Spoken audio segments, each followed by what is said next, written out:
chorvachilik bilan shug'ullanayotgan akalarimizga spets zakazlarga juda seriozim tabriklar kelganmiz. Videoni o'tkazmanglar, kerak emas. Chunki sizlar bilan birgalikda qaranglar qanaqangi seryozni bitta molxonaga kelganmiz. Qaranglar.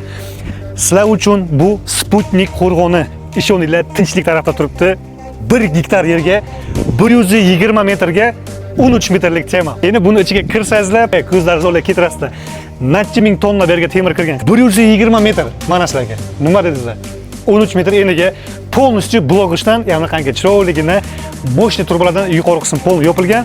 Bugungi kunda ish faoliyatida sizlarga bugun $150 ming ga savdoni boshladilar. Darvozaxonamizdan kirgan paytlaringiz chap qo'llaringizda katta bitta zdaniya turibdi. O'sha yerda odamlar yashab turibdi. Bemalol bu yerda quyuq o'ziga, unisiga, qo'shimcha yerlargacha katta maydon. Menimcha chorva bilan ishlayotgan odamlar biladi. Bu beda, esli bilmaganlar bo'lsa, mana shuni sherga bemalol kattagina qilib, olib o'rib, mollaringizga bemalol quyuq o'ziga ta'mirlasangiz bo'ladi.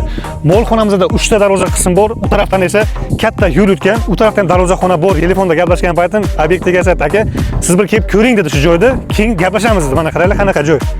Bu podgotовительностьlarga selos qishga xudo xolasa mollar o'lib ketmasligi uchun mana shu yerga olib bemalol o'zlaringiz olib tayyorlasangiz bo'ladi. Tuz qilingan, bir nimalar qilinadi. Uzr, chorvachilik bilan shug'ullanmaganman.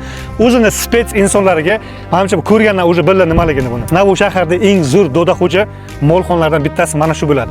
Realni kelinglar, havas bilan kiringlar. Obyektimizning umumiy ko'rinishi mana shunaqacha. Lokatsiyamiz Sputnikda shunday o'tasizlar. Bu taraflaringizda Tinchlik qo'rg'oni samый sentralniy joyi. Sizlarga shaharda ichidan bukvalni 10 metrlik yo'l. Hujjatlarni полностью o'zimiz qilib beramiz.